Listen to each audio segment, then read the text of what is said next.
you can cut all the noise out. And you can turn the volume down. Afterwards. Does anybody know about the freezers? Because I'm from Glasgow and I haven't got a clue. Oh, the green. They made already green. That's as much as I know. It's amazing just the number of shades of green that you see. Trees, bushes and what have you. That one? Them that's hanging down.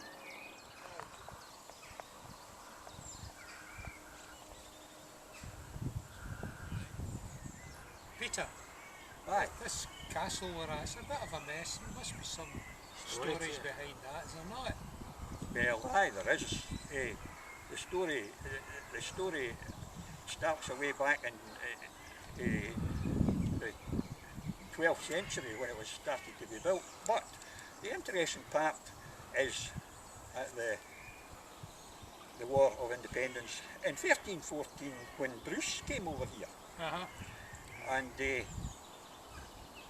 why he was here was he was chasing the nobles from Bannockburn because he had won. Of course he had. And he'd come down here. The crew. Aye. And his big Clydesdale horse gets to the door at the front, can't get in. So he chaps on the door, and Walter Fitzgilbert, who's inside, he says, "You're not getting in. Where you go?" So he says, "Okay, if I don't get in, you don't get out." So there was a wee bit of a confrontation here. And eventually, Bruce thought, wait a minute, I've just won a war. I've won Scotland.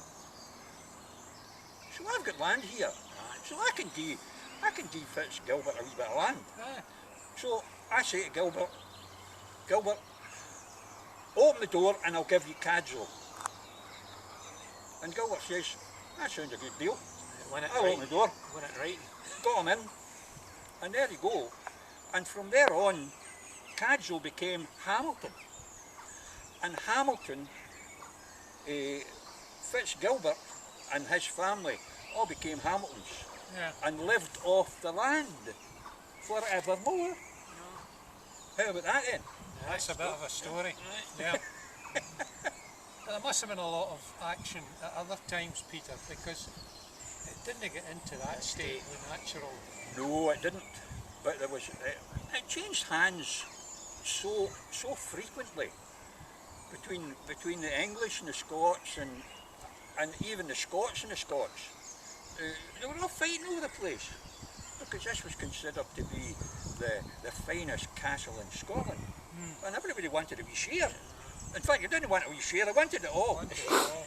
So this was the problem that we had was getting keeping it intact because everyone that got it says, "I'll do this and do that. I'll knock a wee bit of that down, but so it doesn't look so good." And the next person will want it. So the next one would get in and he would build it up again. And it built up and knocked down and built up and knocked down. And right now it's knocked down. I doubt it'll be built up again. And I don't think it will be built up. Not in our time, anyway. Aye. Now, if this was in another country, yes, it would be built up. Unless we get somebody to build it up as private houses. What kind of country would take on something like that? What are you thinking about? I'm thinking about somewhere like the former Yugoslavia, Croatia, somewhere like that. You know, you go over to these countries and you see things that were ancient. And I know a lot. In fact, go to Ypres in Belgium. That's been knocked down twice. It was knocked down in the First World War and then it was knocked down in the Second World War, and you go there and it's all sitting up, all built back up again. You wouldn't think it had any of that. Aye, but I'm talking about the castle. You're talking about the town. Aye. Well, and obviously there's people there that want to stay there and the town's being built up again and countries pay for it. Would the government pay for restoring that? No, you wouldn't get the government to pay for it. You would need to get the likes of like Taggart Nickel or somebody. The Taggart Nickel. Or somebody, you know, it need to be a crowdfunding or something like that. It doesn't. What? Maybe a big crowd. Aye. Well, yes. We nickel it might help. Could go in a couple of days. But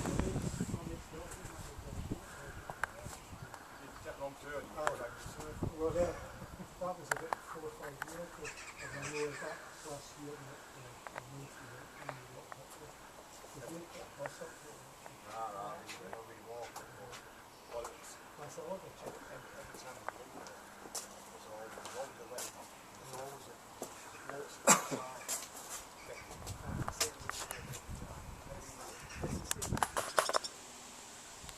Here we are at the gate, and this is where Bruce would have come down to, King Robert, having won the Battle of Bannockburn,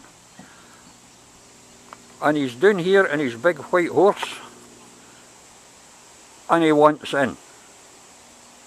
So he chaps at the door,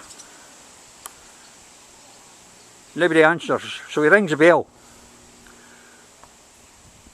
and he says, I want in. Well, you're not coming in. Peter. But I want to get the nobles out. These guys at the back. And he says, you're not getting in. No, you're not getting in. So, what happens? He then decides, I'm king. So I can do what I like. And I'll give you, Fitzgilbert, a wee bit of land. How about me giving you Cadzo? Oh, that's fine, that, yeah, that's great. Okay, I'll give you Cadzo. So open the gate.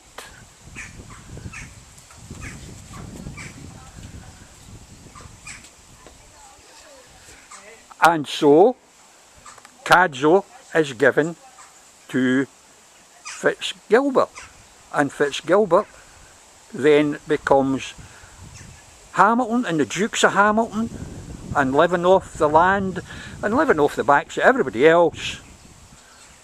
And so here we come to modern times.